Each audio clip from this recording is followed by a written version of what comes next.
it, you want to use basically any kind of mineral oil.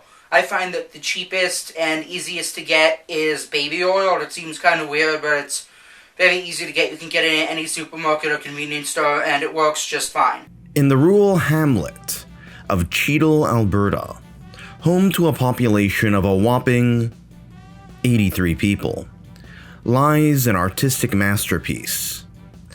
A 17-foot-tall Cheeto statue, or more accurately, a statue of 3 fingers covered in Cheeto dust, holding a single Cheeto puff. This great sculpture pays homage not only to the snack made out of deep-fried cornmeal, coated in artificial cheese dust, but also the archetype who holds the golden stick of subpar nourishment, the neckbeard. Out of all the stock characters and stereotypes which have existed throughout human history, perhaps none has exemplified the internet as a medium as well as the neckbeard. Now, don't get me wrong, plenty have existed before the rise of social media and terminally online internet use. The word nerd was used to describe people who prioritized intellectual pursuits over physical activity, relationships, friendships, hygiene, and sex.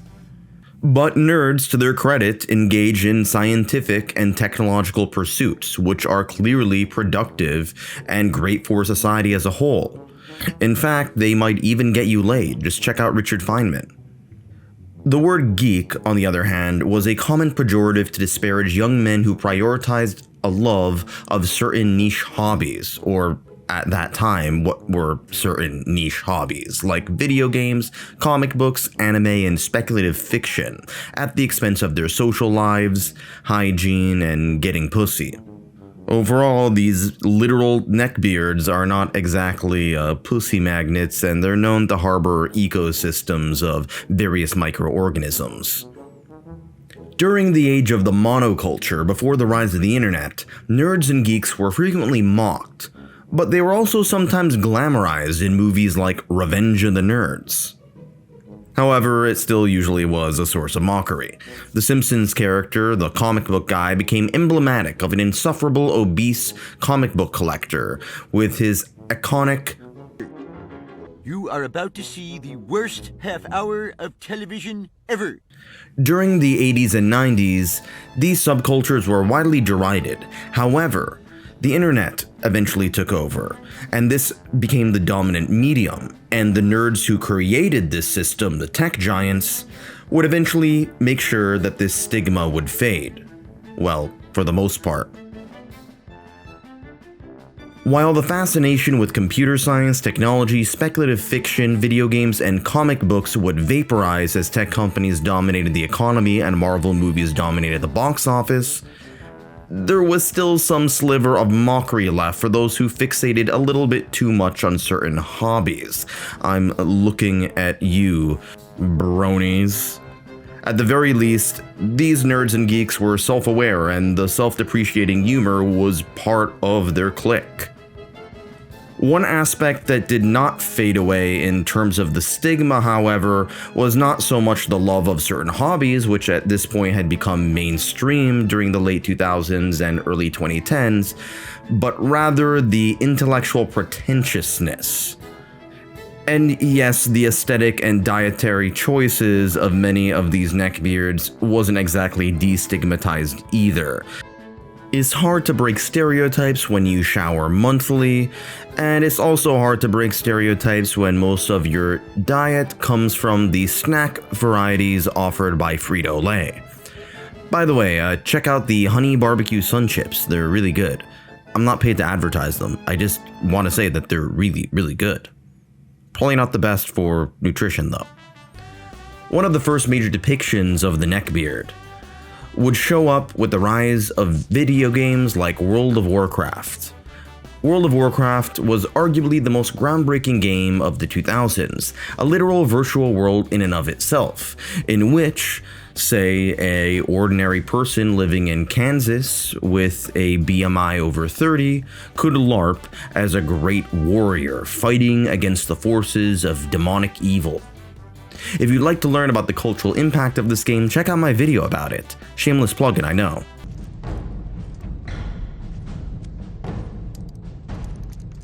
Alright, major stone shield potions should be... Oh god, I'm gonna have diarrhea again. You can't go to the bathroom, you're stacking Sunder armor. It's okay. Mom! Bathroom! What, hon? Bathroom! Bathroom!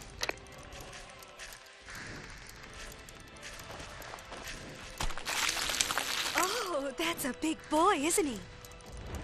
Alright, Kenny, drink your elixir of the mongoose. I'm now going to use Mocking Blow. One major figure who would dominate the gaming scene during the early days of YouTube was Boogie2988, a morbidly obese YouTuber who would play a character called Francis, a parody of the typical Magic the Gathering neckbeard player. Francis's talents included having meltdowns over the PlayStation controller, as well as a taste for the combination of Mountain Dew and Doritos. Alright guys, it's Francis, I'm here. I got a lot of people since my last video. I was pretending to be the angry grandpa. They made fun of me, they said you couldn't afford Mountain Dew. I just wanted to show you guys that my life is Mountain Dew. I drink this like it's water, okay? So you can't tell me that I can't afford Mountain Dew. The mid-2000s would also see the rise of the new atheist movement, in the aftermath of numerous Islamic terrorist attacks, the evangelical right, and a more doctrinaire Catholic Church at the time.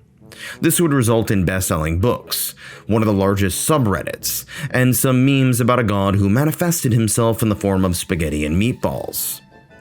While the mockery of religious fundamentalists was well received during the onset of the new atheist movement, the pseudo-intellectual pretentiousness and aesthetic of many of the anti-religious evangelists would backfire. Check out my video on the rise and fall of internet atheism to learn more. Again, shameless plug-in. Oh, and also don't forget to eat some sun chips while you watch it. It's mandatory. The new atheist movement gained prominence fighting against creationists, televangelists,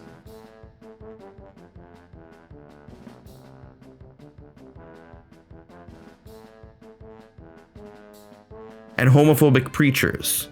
If you thought that AIDS was bad, you ain't seen nothing yet until you see the flaming butthole. Your butthole will be flaming and you will not be able to sit down until you have a flame coming out of your butthole, and there'll be people walking around all over America with flames coming out of their butthole. However, the movement would fall apart online after one r/atheist post stated, "At this moment, I'm euphoric. Not because of some phony god, but because I have become enlightened by my own intelligence." The post became emblematic of the pseudo-intellectualism of various millennial neckbeards who confused being intelligent with claiming to be intelligent. If there ever was the Dunning-Kruger effect summed up in one post, this would be it. The post would be memed into oblivion, and some would argue that it, along with Elevator-Gate, was the #1 reason for why the new atheist movement fell apart. And keep in mind that this was really the first major internet social movement after all. The fall of online atheism would come about just as the gender wars started raging, as the manosphere neckbeards clashed with the feminist legbeards. 2014 would be the height of online gender wars between these two groups during the Gamergate era. Depending on who you ask, Gamergate and the neckbeards associated with it were either a group of righteous activists fighting against corruption in video games journalism, or a sexist group of incels trying to put women back into the kitchen to make more hot pockets for the men from scratch. Both men and women during this time utilized mocking each other's physical appearance, poor hygiene, and pretentiousness against each other. Both the men's rights neckbeards and the feminist legbeards tended to attract their ranks from those who were unsuccessful in the dating market. People tend to be a lot less irritated when they're getting laid. In the words of former Secretary of State Henry Kissinger, who knew a great deal about war, quote, "No one will ever win the battle of the sexes. There is too much fraternizing with the enemy." From then on, the neckbeard would take on a bit more of an apolitical tone. the Reddit mod would become a target of mockery and derision for many, including many on Reddit. A symbol of someone who has not been ordained with any power throughout the course of their life, up until their late 30s to mid 40s, when they have been bestowed with the might to block comments they don't like on a particular subreddit. On the occasions in which the physical appearance of the Reddit moderator was revealed, the subject in question looked exactly like you'd expect them to look. Today, with an ever more terminally online culture, a dating market crisis, social atomization, and Zoomers who age faster than raspberries kept in room temperature, perhaps the story of our modern culture isn't the revenge of the nerds, but the revenge of the neckbeards. Now, I could come up with some profound quote about the human condition, but instead, I'm just going to show you this video of a fat guy stabbing bottles with an imitation samurai sword. Tokugawa would be proud.